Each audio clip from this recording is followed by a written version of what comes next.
Tudo bom, pessoal? Aqui é o professor Luiz Fernando, Panda, que vem trabalhando com vocês a respeito de redação. Se tu não assistiu nenhum vídeo, tem os vídeos anteriores que mostram o que eu estou fazendo aqui, tá? Se tu já vem acompanhando, seguimos o baile e vamos embora. No vídeo anterior eu falei sobre tese, a importância da tese, ou seja, como se faz para que num texto do Enem, na redação do Enem, eu consiga apresentar a tal da opinião forte que me é requisitada. Só que eu preciso defender essa opinião forte. E defender essa opinião forte, existem técnicas, macetes, estratégias para que se possa fazer isso. Antes de entrar propriamente no que eu vou falar hoje, que são as estratégias, eu quero falar de eu me lembrei agora de uma aluna minha, Paula, muito querida, ficou minha amiga. A gente que é professor, alguns alunos acabam se tornando especiais na nossa vida e viram nossos amigos. Essa menina foi um. E ela fez o grupo de redação comigo, na primeira turma, isso faz uns 5 anos. E eu me lembro que eu expliquei toda a estrutura da redação lá, beleza, vamos fazer. Todo mundo escrevendo. E aí daqui a pouco, aquele silêncio, eu olhei para a classe dela e eu vi pingar uma gotinha em cima da folha. Olhei e a menina estava chorando. Eu digo, putz, o que será que houve? Chamei ela, tipo, né, de canto, falei com ela, o que houve? Não me vem ideia nenhuma, eu não sei o que escrever. E chorava. Eu digo, não, calma, querida, vamos aqui. Olha só, esse assunto tem isso, isso, isso. Tá, tá. 5 minutos depois, pingando goteira em cima da folha. Não me vem ideia nenhuma. Bom, as estratégias argumentativas são exatamente técnicas e mecanismos que o próprio INEP, o Instituto Nacional de Ensino e Pesquisa Educacional, né, porque agora mudou o nome, o próprio INEP te pede que tu utilize. Bom, o que acontece? O que são estratégias argumentativas? Tu vais utilizar outras áreas do conhecimento para defender a tua opinião. Ou seja, a redação do Enem não é uma prova de português apenas. Ela é uma prova de matemática, de história, de biologia, de química, de física, de tudo que tu está aprendendo. Portanto, a partir do momento que tu entende o que são essas estratégias argumentativas, tu não fica sem ter o que escrever, que muitas vezes é o pânico que dá no aluno. Eu sei onde vai cada vírgula, eu conheço a acentuação, eu sei como é que se usa a crase, mas eu tenho medo da folha em branco. Eu tenho medo de que me dê branco. Eu olho assim, não sei nada sobre isso. Muito aluno me pergunta assim, professor, o que eu tenho que ler para a redação? Eu digo, cara, não te ocorre nada? Não, pois é, eu tô lendo isso aqui. Não, calma. Tem uma receita pronta, um método que dá certo, que resolve. Que são as estratégias argumentativas, tá? Então vamos lá. São 6 as estratégias argumentativas apontadas. Senso comum, exemplos, alusão histórica, dados estatísticos, fatos comprováveis e citação de obra e autor. Como esse vídeo vai ficar muito longo, eu vou dividir esse vídeo em 2. Hoje eu vou falar das 3 primeiras. Senso comum, exemplo e alusão histórica. Tranquilo? Vamos lá. Senso comum. Tem muita gente que diz assim, não pode usar o senso comum. Primeiro, sabe o que é senso comum? Tem uma vaga ideia? Essa vaga ideia é o senso comum.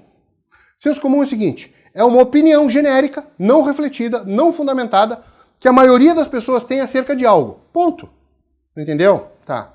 É o que a maioria das pessoas acha sobre qualquer coisa. Isso é o senso comum. Essa é uma opinião que não foi estudada, ela não é fruto de pesquisa, ela não é fruto de leitura. Não, as pessoas acham. Vai na rua, abre a porta, pega 10 pessoas passando, pergunta a mesma coisa para as 10. O que a maioria responder é o senso comum. Tá aí ele. Tá? O senso comum pode aparecer na redação do Enem? Sim ou não? Sim. O que o manual do INEP diz? O texto do Enem não pode se restringir, não pode ficar restrito ao senso comum. Ora, se não pode ficar restrito, eu posso usar. Mas eu não posso ficar encerrado ali. Eu não posso fazer uma redação inteira baseada no que eu imagino que as pessoas acham. Esse é o primeiro detalhe. Mas pode sim ser utilizado. Tranquilo? Bom, senso comum eu vou pegar o tema, a minha opinião eu vou dizer, a maioria das pessoas acha tal coisa sobre isso. Aí tem um problema. Tem um pega-ratão aí. Como é que tu sabe que a maioria das pessoas acha isso? Perguntou para elas? Pesquisou para a maioria? Pesquisou todo mundo para saber como... Então, essa opinião da maioria, na verdade, na redação do Enem, ela se faz uma opinião presumida. Ao invés de escrever, a maioria das pessoas acha tal coisa, eu vou dizer assim, é possível afirmar que a maioria das pessoas pensa assim. Por que esse é possível afirmar me salva? Primeiro, porque é possível afirmar qualquer coisa, né? Isso, inclusive, o seu oposto. Segundo, que quando eu vou no é possível afirmar, eu estou exatamente evocando essa noção de senso comum. O senso comum pode aparecer? Sim.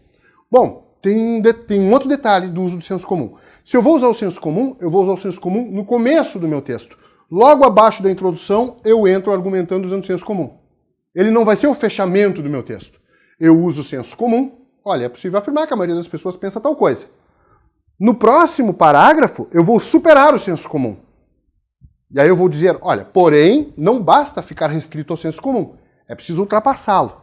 Bom, e aí eu uso outra estratégia. Tranquilo? Exemplos. Exemplo é algo sempre muito importante, né? Quem trabalha com criança ou quem tem filhos sabe disso. Ah, isso é assim. Ah, por quê, papai? Ou como é que funciona? Olha, talvez tal dia em tal lugar aconteceu assim. Ou isso provoca dessa forma. Os exemplos são importantes porque eles dão credibilidade àquilo que a gente está falando.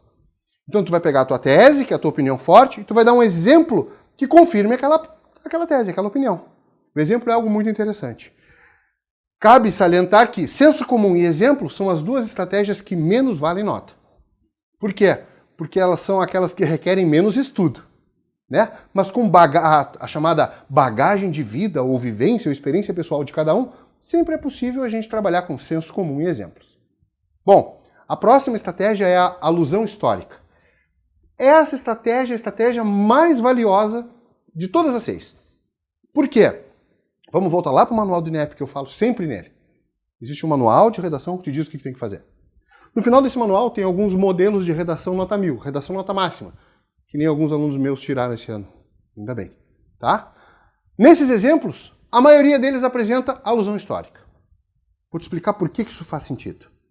A alusão histórica é interessante em função de algo chamado linearidade causal, pensamento linear causal, ou seja, começo, meio e fim. A tese é uma opinião forte que tu vai dar sobre um problema. Esse problema estará onde? No tempo. No ontem? Não. No amanhã? Não. Esse problema estará no hoje. Ninguém vai te pedir para solucionar a escravidão no Brasil. Isso já foi solucionado. Se foi mal solucionado ou não, é outra coisa. Mas isso já não é esse o problema de agora. Ninguém vai te pedir para solucionar um problema de um vírus que vai surgir em 2048. Espero que em 2048 ninguém esteja assistindo esse vídeo. Bom, vão te pedir para solucionar um problema de agora. Então, o problema está no hoje, no agora. Tranquilo? Tu vais produzir uma intervenção tentando solucionar. A solução aponta para onde? Para o futuro. Se eu fizer isso, no futuro eu vou ter essa solução. Esse problema solucionado. Ora, eu tenho o presente e eu tenho o futuro. O que está faltando? O passado. O passado é a alusão histórica. Eu vou usar a história. Te liga, isso significa que as aulas de história são aulas de redação.